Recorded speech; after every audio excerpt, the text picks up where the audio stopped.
Thank you for joining us for Kaleidoscope of Faith. This is going to be our Sunday program for the next 10 weeks. And the thought is we wanted to coordinate well with Rob's sermon, which we did. And Rob was talking about, today there are many different expressions of faith and how we do that. The Faith and Missions Committee, in talking about this particular program, said, well, we have our professional lives, we have our personal lives, we have our worship lives, all of those integrated, but at the same time also a bit separated. And how do we express faith? How is faith expressed in each of those elements of our life? That is kind of the focus of what we want to do over the next 10 weeks, hearing from a variety of people in the church and their experiences, again, with professions, sometimes professionally, sometimes personally, sometimes in their spiritual or worship life. And today's presentation by Steve, who, as a point of introduction, is a retired teacher and a book editor. And that's it. That's his entire life. Whoa! Summed up as he wants it expressed in his biography. Is that correct? That's correct. That's correct. Thank you. But the idea of the concept of a contemplative life, contemplative style of faith expression is one that Steve has both studied and practiced over many years. He is a member of the Shalom class, participates in the Shalom class, and I'm delighted to introduce him this morning. Steve, please. Okay, thanks, Rob. Well, let me start by looking at, I can't see this. The word contemplation doesn't mean what you think it means. It doesn't mean thinking things over, mulling things over. In the long Christian tradition, it means it's something closer to intuition. Contemplation is intuitional. It's not a matter of thinking and rationalizing, thinking things over, etc. Let me tell you a little anecdote first. When I was about 11, I got saved. And I was glad I got saved because I heard about the other place and it wasn't that good of a place. And so, I waited until they sang "Just As I Am" without one plea. And I knew that was meant for me. So I headed on up to the front of the church. And of course, 3 or 4 other boys my age kind of followed along. They'd got the word that, Steve was going up. So let's go up and get saved too. So we all went up and got saved. And that was swell. Then our pastor came to our house, Brother Mays. And, in the Southern Baptist way, not Pastor Mays or Preacher Mays. He's Brother Mays. We're all brothers and sisters. And he took me aside to another room and he said, "Steve, I'm glad you're getting saved. Do you feel it? Do you feel it in here? Do you really feel it in here?" And of course, I'm 11 years old, and I was trying so hard. Do I feel it in here? And of course, the only answer is yes. I had to tell the preacher that I felt it. I felt it in my heart. This all brings me to the point that there are different ways of knowing God, if you will. It suggests the idea of experience, that there's an experiential way of knowing God. And for contemplatives in the long Christian tradition, and it's a long Christian tradition of contemplation, they're looking at this part: you shall love the Lord your God with all your heart and your soul and your mind. This is the Matthew version of it. And it seems to contemplatives always thought that heart, soul, and mind were kind of reflecting an interior way of knowing God. Now, most of us, I suspect, would equate the first and second commandments. A lot of people do, and I think that's understandable. The first, love the Lord your God and love your neighbor as yourself. And of course, they really are the same things in many ways, but why are there two commandments? Why isn't it just one? Why is it two separate commandments? Contemplatives have thought about this a long time. You're all familiar with these. Well, what contemplatives came up with in their understanding of the first verse is that loving God is not something you do, but something you open yourself up to. God's love is there, and our job is to accept it. That's the contemplative path, is to open ourselves to accepting God's love, not doing something to achieve it. And obviously this can include many, many different kinds of actions. One simple way of putting it is the way Meister Eckhart put it. He said that being receptive to God is the greatest of all our actions. Now, of course, that's a paradox, right? But it's the greatest commandment. It's the greatest for our actions. Being receptive to God is the greatest of all our actions. Now, this is the theme, basically, of what I'm covering today.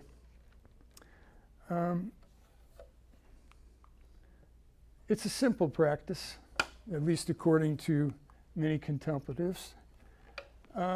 Sometimes I smile to myself, though not without a touch of sadness, and marvel at those who claim I write a complicated, difficult, lofty, and strange doctrine, intelligible only to a few clever and highly trained minds. It's not simple, uneducated folks who say this either. It's scholars and learned theologians. It's a great and sad this is written in 1375. It's a great and sad commentary on those supposedly committed to God that nearly everyone is so blinded by a mad scramble for the latest theology or discoveries in the natural sciences that they cannot begin to understand the true nature of this simple practice, a practice so simple that even the most uneducated peasant may find in it a way to real union with God in the sweet simplicity of perfect love. This is contemplation. Unfortunately, these sophisticated people are no more capable of understanding this truth in sincerity of heart than a child at his ABCs is able to understand the intricacies of erudite theologians. Yet in their blindness, they insist on calling such a simple exercise deep and subtle when it is as clear and plain as the lesson of a beginner. Now that's my job today, to make it simple, right? Is it really simple or is it complicated and deep? Well, yes and no, it's both. This is from the Book of Privy Counseling. I thought I'd put out a few questions for today, and if I can even halfway answer one of them, I'll be quite happy myself. First one that comes up is, in most people's minds, is contemplation mysticism, or is it a kind of mysticism? And I would venture to say that most contemplatives, well, actually, I wouldn't say most. A lot of people say, oh, it's the same thing. Contemplation, mysticism, same. They both mean union with God, right, or having some connection to God. But the way a lot of other contemplatives look at it is that with mysticism, you've got, it's kind of like a Venn diagram, right? Some people can be contemplatives and have mystical experiences, but there's a heck of a lot of people who practice contemplation who don't have mystical experiences, and there's a lot of people who have mystical experiences who don't practice contemplation. Mystical experiences, I mean, I don't know if any of you read that article in the Washington Post 2 weeks ago about deathbed visions. Did you read that article? About people who have visions on their deathbeds, or near-death experiences, right? People have, or being out in nature, you know, sitting on a mountaintop. People have all sorts of experiences that they would call mystical, that are, they feel a deep connection to God, they feel a peace that passes understanding, they feel some kind of mystical experience, but they're not practicing contemplatives, right? So they're not exactly the same thing. With mystical experiences, you have some memory of what happened. You have an image, you have a picture of something that happened. In contemplation, contemplation is a lot like Las Vegas. What happens in contemplation stays in contemplation. That's really the way contemplatives have always thought about it. I'm talking real fast now. I should stop and give anybody a chance to throw tomatoes or whatever. Oh, I went to I did that all just holding it. Isn't that amazing? So that's my rough answer to number one. The rest of them, how does contemplation compare to other forms? We'll bounce off some of these as we go. How does it relate to sacraments, doctrine, etc.? Is contemplation of God found in the Bible? If so, where? That's a biggie. Contemplative groups in our area, like Contemplative Outreach of Northern Virginia or Contemplative Outreach of Maryland and Washington, some of the contemplative groups, and the Meditation Chapel, various groups will say, oh yeah, it's in the Bible. And then when you look at specific passages, you go, yeah, is that really contemplation? Well, I'll leave it at that. Jesus would leave the crowds to be by himself. You didn't think that was an act of contemplation? What? When Jesus went off by himself. Yeah, that's the most common example given, I think, is that Jesus went to the wilderness to pray, and he didn't stay 40 days. When he went 40 days and 40 nights, he was meeting the devil. He wasn't praying then. But the other times, there's 12 mentions of that in the New Testament, and we'll get to that in a little bit. I mean, all it shows is he's solitary and he was praying. You can't use that as evidence of contemplation or contemplative practice. Why not? Well, it's the conditions. It sets the conditions for it, but it's not, there's no strict evidence of the practice. He could have been praying verbally, even though silent, but verbally. It could have been petitionary prayer. It doesn't have to be, contemplative prayer. I'll try to open that up a little more when we look at some of the passages. Did the earliest Christians practice nonverbal communion with God or contemplation of God? There's no evidence that they did, but from 300 until the Reformation, many, many, many Christian theologians believed that they did. And this is due to, I don't have time to go into it here today, but it's a couple of cases of mistaken identity where they were looking back at some Pythagorean contemplative groups and thinking they were Christians, but when they weren't. And finally, the most important question of all. Does the practice of contemplation really involve communion with God, or is it a self-centered, arcane, abstruse, subjective, woo-woo, navel-gazing, fill in your own adjective nonsense and self-deception? I remember when I first told John Adams that I was beginning a practice of contemplation, he looked at me like I had 3 heads, not 2, 3 heads. He was like, what? Is contemplation self-centered? Why don't we start with the obvious one? Most people would say it's kind of navel-gazing, right? You're not really concerned about loving other people. You're just loving yourself. You're being. It's all subjective. And here's the cloud of unknowing again about contemplation. Interiorly, you will know the repose of abiding in God's love. exteriorly, your whole personality will radiate the beauty of his love. For with unfailing truth, it will inspire you with the most appropriate response in all your dealings with your fellow Christians. And on these two activities, the interior love for God and the outward expression of your love in relating to others, depend the whole law and the prophets, as the scriptures say. Now this harkens back to the first slide, right? The contemplatives believe that the best way to love God is to get out of the way. It's not anything you do, it's not an action, it's letting God love you. That's why Meister Eckhart said the greatest of our actions is to be receptive to God. As I've already explained to you, this simple practice is not a rival to your daily activities. For with your attention centered on the blind awareness of your being united to God's, you will go about your daily rounds, eating and drinking, sleeping and waking, going and coming, speaking and listening, lying down.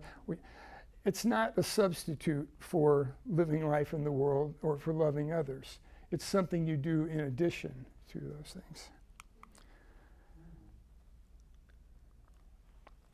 It's not without reason I liken the practice of contemplation to sleep. It's a nourishment, a replenishing of your spiritual energies, just as when we're sleeping, that replenishes our bodily energies. Steve, Yeah. would you say that it's not as though you don't already have an inner life and inner thoughts, and contemplation is a way of ordering the inner life and inner thoughts? I don't know if it's so much ordering. I think they would just say, don't try to control your inner thoughts, but let go. It's a letting go, a continual letting go, a repeated letting go when you sit in contemplation. And we'll go into the steps that are generally. Steve, would you say it's non-rational? Oh yeah, absolutely non-rational. Yeah, when I say So if you try to order it, that kind of that's rational. at war with the experience of being contemplative, of being connected with God. That was a poor word on my part, because what I meant was one focused on, instead of that the navel gazing and self-centered is the non-contemplative life, in the sense that you're just already internal. And I hadn't thought of it that way. But opening to God is putting proper focus on the inner life. Yeah. It's a rightly ordered brain is what I meant. Focusing on the divine. No, that's good. I like it. Yeah. Yeah, and Bob, it goes back to that word intuition. Intuition, like we normally think of in day-to-day life, is like I have a premonition of something, right? Oh, I'm intuiting, that this might happen or that might happen. But intuition in the way contemplatives use it is it's an immediate, unmediated, direct apprehension of something. It's not rational, it's not thinking, it's not the thinking process, it's just a realization or an insight, a moment of realization or insight. That's intuition, and that's what contemplation is. Steve, would you use the word inspired in the same way or not? Yes, in the sense that it's an inbreathing of the Holy Spirit is what the contemplatives would say. Yeah, so in that inspired as, inbreathing of the Spirit. That's the way I would read it. And by the way, nobody is a master of this, especially me. I can talk about it till the cows come home, but nobody can really master. Every time you do contemplation, you're starting at the beginning. You have to. You start at the very beginning every time you sit down. The cloud of unknowing. This is the masterwork that most modern contemplatives come from. And you're always in danger of your head getting up in the clouds when you enter the cloud of unknowing. And you know what? In this modern world, the technology has come so far that someone finally got a picture of the cloud of unknowing. They finally were able to capture it in a photo. It's a very patriotic one, too. It's a very what? A very patriotic one. Red, white, Oh, is it? Oh, I never thought of that. Yeah. Now, this is actually a picture from the Hubble telescope, obviously, but you know, The Cloud of Unknowing. And let me just mention one of the best books, the best translations, modern translation of The Cloud of Unknowing.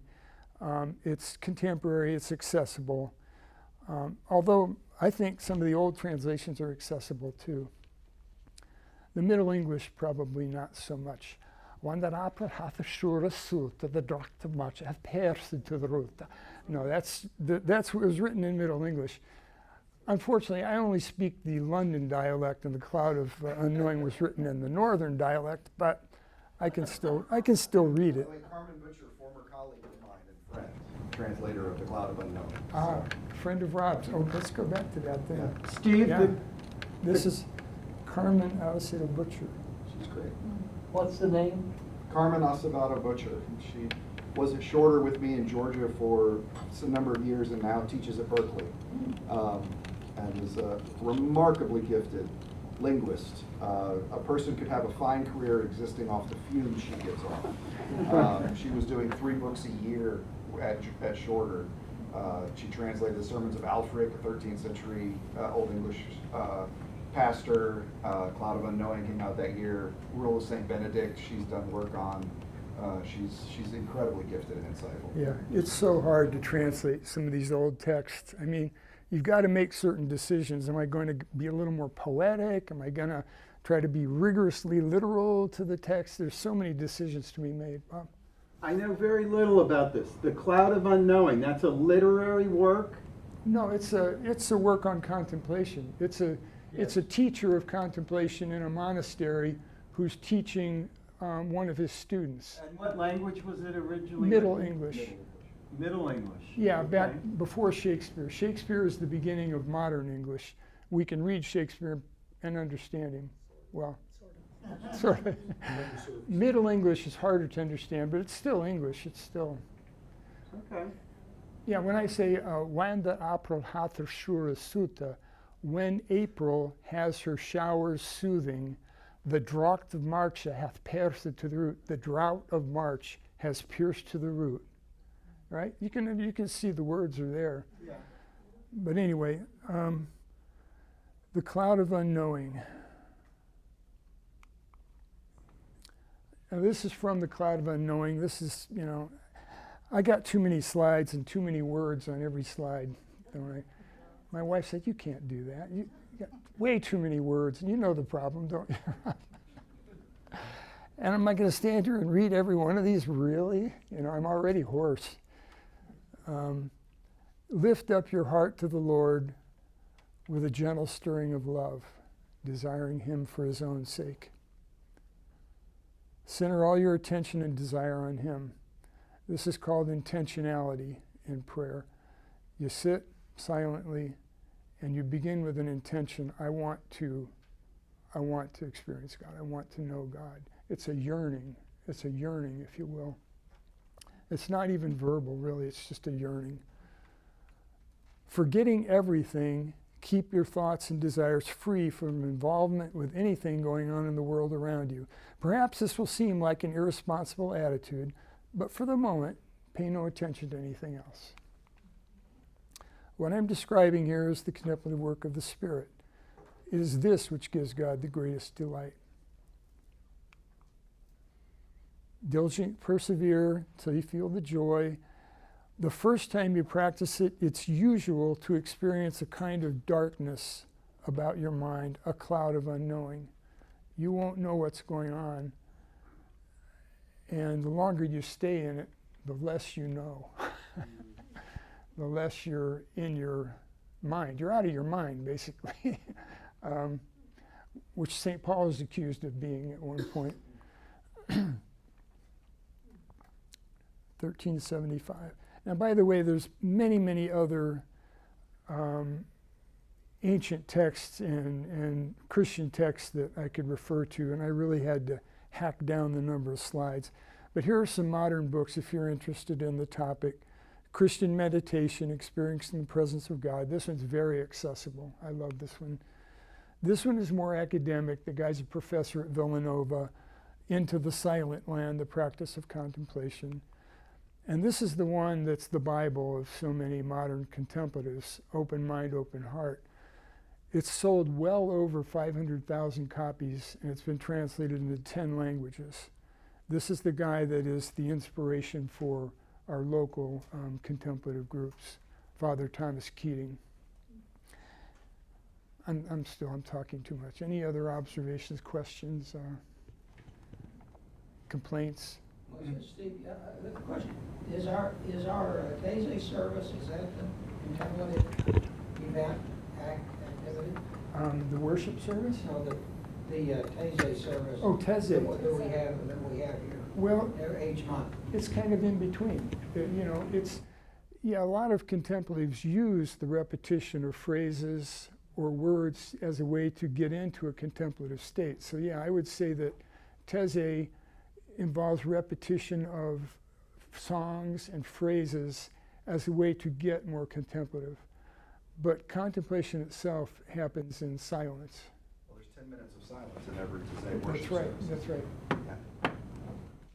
That's the contemplation part. The rest of it is leading up to that, I think.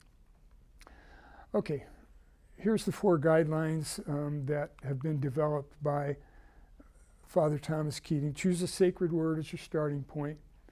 They usually recommend the word God or the word love as a starting point. Just something to hang your hat on, something to get your mind focused. It's not a concentrative technique, though. It's not concentrating on the word. It's just whenever your mind starts wandering off in thoughts and images, and what gets me is I get a song in my head, like an earworm, and I can't get out of my head when I'm trying to contemplate, and it's like, come on, get rid of that. I can't. So I go back to my sacred word. It's a symbol of your intention. It's not,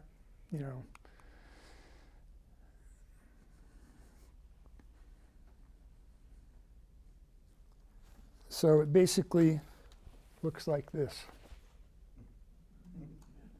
Not much to it.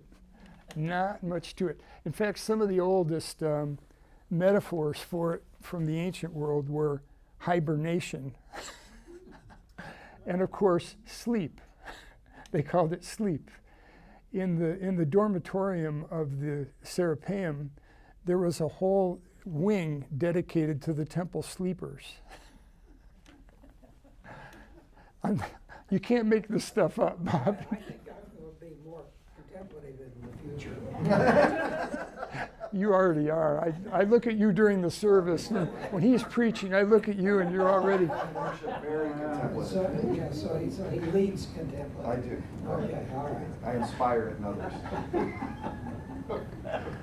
others. Now this is the hard part. This is what, people, well, wait a minute. You're going to stop your thoughts? No, you're just going to let them go. Every time you recognize, oh, I'm thinking about this, go back to your word.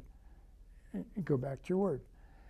And as you continue to do it, the word will drop out. The word drops out. Now, some say this is emptiness then. You're in a state of emptiness. Oh my God, that's horrible. Christians have worried about this for a long time, about other contemplatives. You're in a state of emptiness?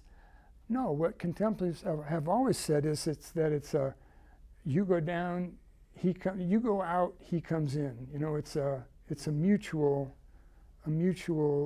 changing of places, shall we say. And it's like St. Paul saying, it is no longer I who live, but Christ who lives in me. Same kind of idea. Now this is the hardest one. Just sit there for a couple minutes. As they say in yoga, now absorb the benefit of your practice. Oh, and by the way, this is the sleep notion. It's a lot like Savasana, those of you who practice yoga, where you, I've got too many slides.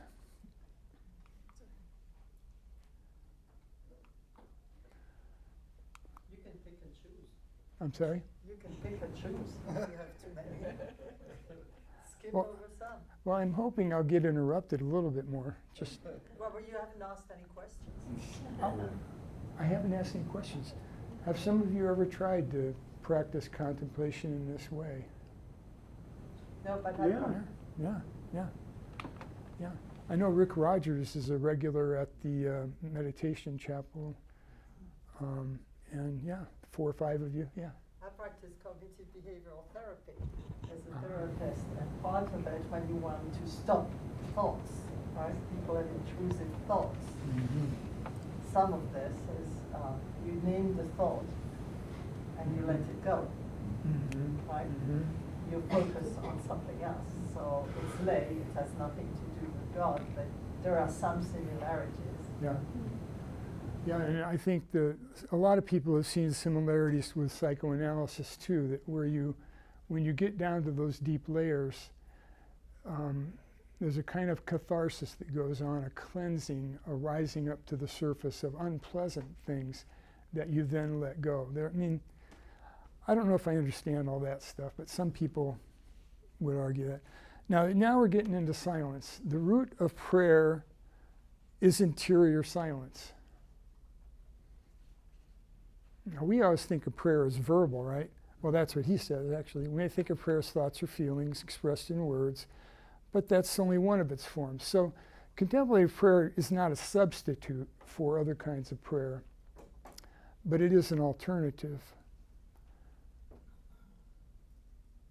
It's not the absence of thoughts, but detachment from them. Now, this, of course, presumes that when you get rid of all your thoughts, that there is something waiting at the end of the road, right? And, well, could it be, something not good, or how do you know it's really God, right? Well, I'll actually just say what the cloud of unknowing says. Once you've experienced it, you know. I know that's ridiculous to say, but there's only so much you can put into words. Steve, do you remember what Glenn Ford used to say in our classes 15 years ago? When we would all turn to him at the end of the class, Glenn dropped some pearls of wisdom on us. And Yeah. he would say, sometimes I can turn off my monkey mind. Yeah. And then I can know things that I didn't know before. Right. Turning off the chatter, our constant narrative of our lives. We're constantly narrating our own lives. We're saying, now I'm doing this, now I'm going to do that, I need to do that, I did that. We're constantly narrating our lives, and that needs to be turned off. Yeah, Glenn was the first one to bring us Thomas Keating and the Open Mind, Open Heart to Shalom class many years ago, 15 years ago. He brought in some videos where we could watch Thomas Keating do lectures and stuff. Yeah, Glenn was a great guy. He was a psychologist too, wasn't he? He was a Baptist preacher. Baptist preacher too. And Well, you have to be a psychologist if you're a preacher. That's true. And you have a double one. Right, I can always check with you. Exactly. Anyway, this is what he was saying. Let go of the external environment. You sit there and I'm going to go into detail because, not because any of you really were, it's kind of you're sitting there and all these things are coming to you. You're trying to get comfortable in your chair. The guy across the street's mowing the lawn, and you let go of, first of all, your senses. That's the external environment. Easiest ones to let go of are taste and smell. Don't even worry about those. You don't think about those at all. Those are gone. Next is touch, how you're feeling where you're sitting. And it's kind of like when you read a book and you're really, really into the book and you feel like your body goes to sleep. Have you ever had that happen? It's happened to me a number of times where your body goes to sleep while you're sitting there. You're not aware, just kind of, you're resting. There's no motion. I don't want to be funny, but my body does actually really go to sleep when I read late at night. That's true. No, that's true. That's true. And then you're closing your eyes, so sight eventually goes. You have to let your optic nerve kind of relax, but your eyesight goes. The last one to go is your hearing. Actually, that's the last thing you're keeping control of. But if you let go of your external senses, the next thing then is to let go of your thoughts, your feelings, your interior environment. And once you do that, you become less self-conscious and more aware of just being. You're just being. You're in touch with capital B being. That's the way it's explained by Contemplatives. Now here he gets a little kind of woo-woo for me. It's a kind of the sound of no sound. You know, it's kind of Zen. He gets a little Zen about it. Can you guys see this okay, or is it? I found when I moved to an apartment that there was always noise around, and it made it hard to sleep. It was this interrupting and that and whatever. Sorry. And my daughter said, get a sound machine and just have a sound in the background always, and that pushes the rest of them out of the way, so Yeah. that they don't bother you. Right. And then you learn to sleep with them. You have to learn. Yeah. Yeah, what the Contemplatives would say is that your prayer word is what pushes the sounds out. You keep coming back to your prayer word, and then the sound, you let go of the sounds as well. You really don't hear them after a while. Silence is the greatest teacher there is. God's creative word is uttered in sheer silence. Now that's a lot to take in, but that the word is found most clearly in silence. This is a repeated theme in contemplative tradition, and it's our. Is this the same thing that Eastern religions aim for with their koans? It's similar, yeah, and with koans and with what's it called? Mantras, yeah, mantras and koans. Yeah, it's very similar. I think, and this is one of the great suspicions of contemplation. It's not really Christian, is it? Because if it's not in the Bible, no, devil's handiwork. Eastern religions, it's imported from And Eastern if you're religions. so wrapped up in that, you're not going to contemplate. Yeah, It's at war. it's at what? War with, Yeah, yeah. you know, trying to superimpose a theology on the relationship with God is an oxymoron. Yeah, yeah. Yeah, I think what contemplatives have said over the centuries is that it's the framing of it. Why it's Christian contemplation has to do with the framing rather than the experience itself. Because God is one, no matter what culture you're from. There's only one God. As the ancient Egyptians said in the Corpus Hermeticum, there's only one God. A multitude of gods would be ridiculous. There's only one God, and people can experience the same God regardless of religion or culture. There's not, I mean, this is the contemplative approach. Obviously, it's not a predominant approach in many religions, but there is no Islamic God and Christian God. They're not separate gods. There's one God, but different ways of talking about God.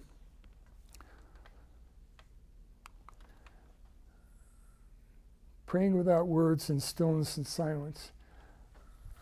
The Greek word for stillness and silence is hesychia, and it's Is what? hesychia. And there's a group of, the Greek Orthodox Church, by the way, is a contemplative church, largely. There's a large group called the hesychasts, which are the silent ones who pray in silence. And by the way, I'm going to throw this out there because I don't have time to go into it today, but all of the earliest contemplative Christian groups were persecuted as heretics and mostly put out of business by 380 AD. The Euchites, the Encratites, and the Massalians, all three were large groups, and they were put out of business. The Massalians were called those who pray, and they were accused of being much too like the Gymnosophists, which were the Buddhists that were present around Alexandria, Egypt. That's literally from the Refutation of All Heresies by Hippolytus. He said, they're much too like the Buddhists. Not doing that. And not only that, they don't eat meat. And they substitute water for wine. What's the matter with these people? That's the Ankratites, actually. They substituted water for wine. And just on that basis alone, he called them heretics.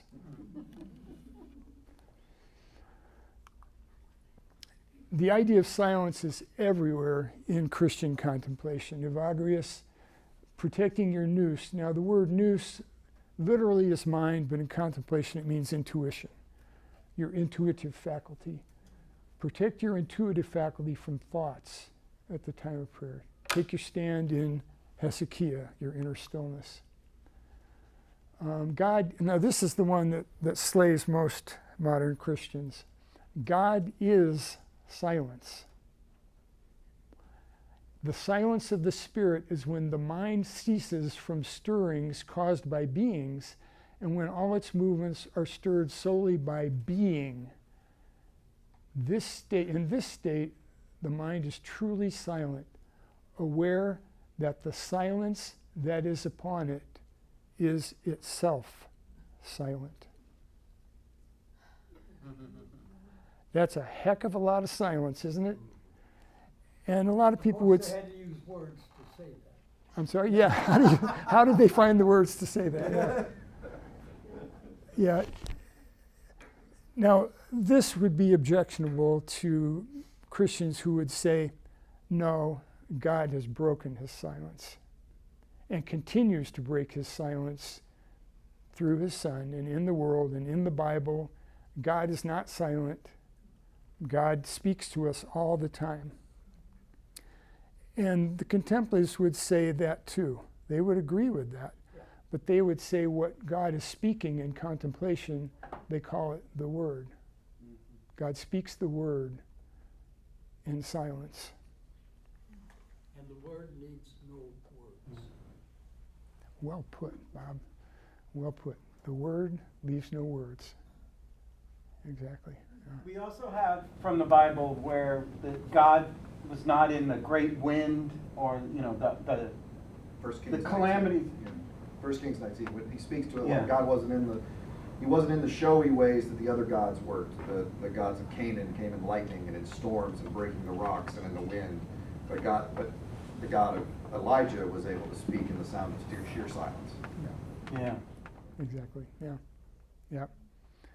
God speaks in the sheer silence. That's one of the pieces. Well, that's one of the pieces of evidence that is adduced for this. But Lord, lead us up beyond unknowing and light, where the mysteries of God's Word lie simple, absolute, and unchangeable in the dazzling obscurity of the secret silence. A lot of silence going on here. I've got lots to say about it, let me tell you. Just ask me about silence. I'll tell you everything you want to know. Let your calling to mind of Jesus be continually combined with your breathing, and you'll know the meaning of silence. So what some people do, instead of finding a prayer word, they just concentrate on their breathing in and out. They watch their breath. Now that's kind of, Hindu practice as well, and various other religions do that. But this is from 600 AD, and this guy's a Christian. So nothing in all creation is so like God as silence. God's first language is silence. Everything else is just a poor translation. That's St. John of the Cross. This is one of the books I edited. This is not a plug for it, but I edited it for LJ, Nothing But God. And by the way, I do content editing, which means I say, that paragraph doesn't belong here, put it over there. I say, who's your audience here? Who are you talking to? Yeah, that's not just copy editing. What is this silence, and where is this word to be spoken? It is spoken in the purest element of the soul, in the soul's most exalted place, in the core, yes, in the essence of the soul. The central silence is there, where no created thing may enter, nor any idea, and there the soul neither thinks nor acts, nor entertains any idea either of itself or of anything else. Well, this is I'm starting to repeat myself, I know. Silence does that to me. It makes me want to say a lot more about it. To accomplish the inward act of God, a person must withdraw all the soul's agents, imagination, memory, willpower. It must be done by means of forgetting and losing self-consciousness in the stillness and the silence that the Word of God is to be heard. There's no better approach to this Word than through stillness, through silence. So again, this is the idea of to love God, the contemplatives say, is to just get out of the way. Loving God is being loved by God, is opening yourself to God's love. Meister Eckhart, in one of the very famous metaphors, said, "The eye with which I see God is the same eye with which God sees me." Oh, I even had that as, I forgot I put it on there. My eye and God's eye are one and the same. One in seeing, one in knowing, one in loving. This is the essence of contemplation. If thine eye be single, one, then thy whole body will be full of light. Now, this is one that contemplatives throw out there too as evidence that it's in the Bible. Well, it does sound like passages from John's Gospel. Yeah, certainly John has, with the unity of everyone in Christ, yeah, and us united to Christ. It's very, very similar. But again, it's, well,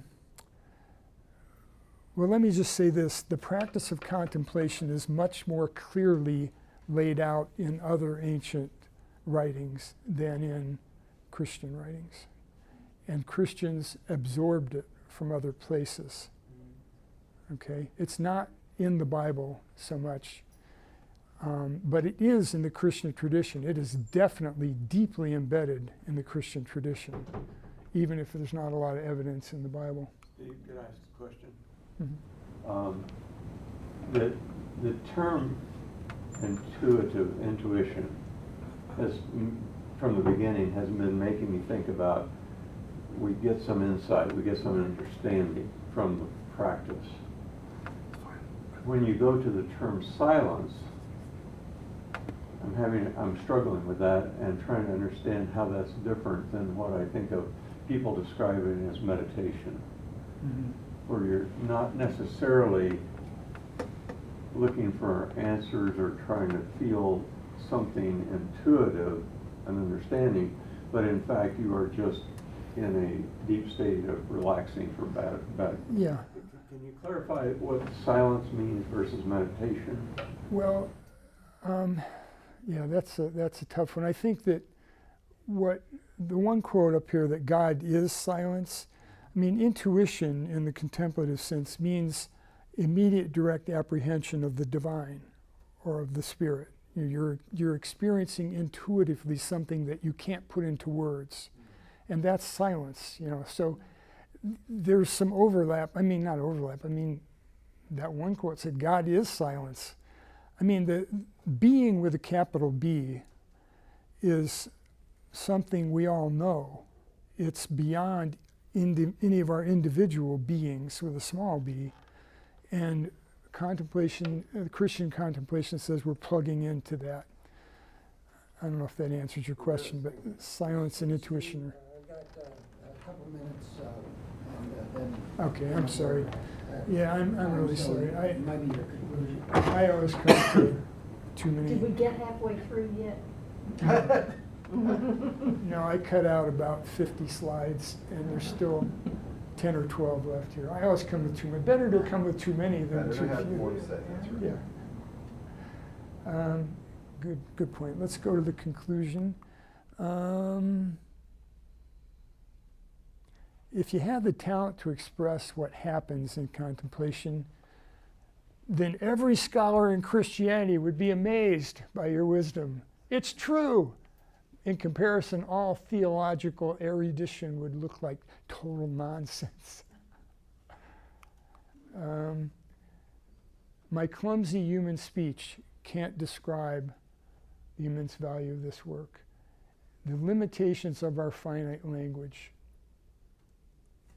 what we say about contemplation and what it is are two different things. When I talk about it, that's not it. It's merely a description. I'm, as they say, pointing to the moon. Ah, there it is. You know, it's just a gesture. Okay, I'm going to make this the last slide. Contemplative prayer, when done right, is the cloud of unknowing. Okay, it is the cloud of unknowing. So I'll stop here, and thank you, Bob, for allowing me to present.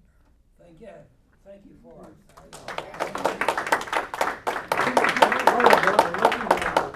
Faith and how we express that. Interesting. Okay, last question. Do I have 2 heads or 3 heads to Thank you for attending today.